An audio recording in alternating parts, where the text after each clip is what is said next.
या गोप्याचं करायचं काय? काल परवा जी काही घटना झाली त्या घटनेनं कोल्हापूरकरांच्या पहिल्यांदा डोक्यात एकच वाक्य आलं की माझं पायतान कुठं आहे. ज्या पद्धतीने पडळकर बोललेत ना, खरं सांगतो ही महाराष्ट्राची संस्कृती नाही. शिवशाहू फुले आंबेडकरांचा, विचारवंतांचा, लेखकांचा, कवींचा, प्रचंड विद्वानांचा हा महाराष्ट्र. आणि जर अशा पद्धतीने जर महाराष्ट्रात जर वक्तव्य येत असतील ते विधिमंडळातल्या एखाद्या सदस्याकडून, तर खरोखर हे म्हणजे इतका निषेधार्थ आहे की त्याचा निषेध करताना देखील लाज वाटली पाहिजे.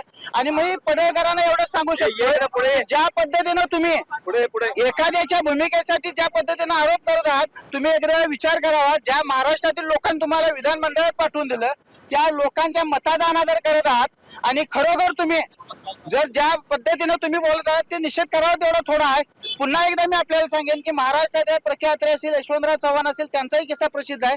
त्याच्याही पेक्षा भाजपच्या अधिवेशनात अटल बिहारी वाजपेयींच्या समोर एक वेळा एका कार्यकर्त्यानं उल्लेख केला की इंदिरा गांधी या शूर्पणखा आहे, तरी अटल बिहारी वाजपेयींनी त्यांचं नाक कापावं.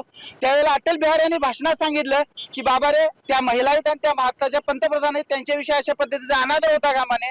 ते विचार कुठे राहिले नाही, आज तुम्ही कुठं काय करायला लागलाय. खरोखर सांगतो, मला आज त्या पडळकरांची एवढी कीव वाटते.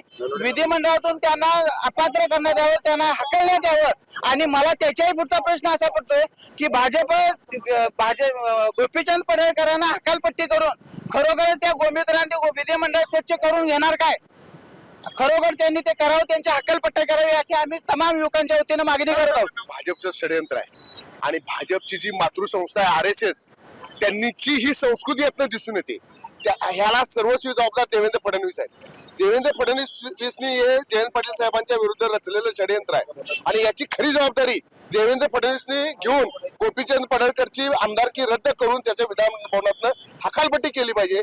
IPC कलम अंतर्गत त्याच्यावरती गुन्हा दाखल करून त्याला फौजदारीचा गुन्हा दाखल करून त्याच्यावर शिक्षा झाली पाहिजे. आणि हे सर्व भाजपचं आणि RSSचं षडयंत्र आहे. याला सर्वस्वी जबाबदार देवेंद्र फडणवीस या आहेत, कारण त्यांनी पाळलेलं कुत्र आहे. तिच्या साखळी तुटलेली आहे, त्यामुळे आज बेताल बोलत आहे.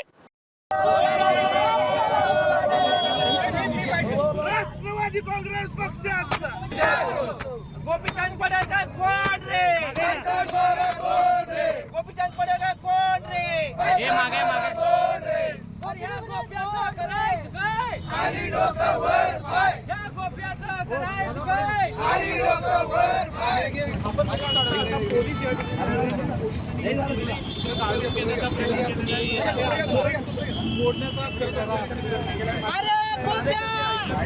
हे बाईट घे चला.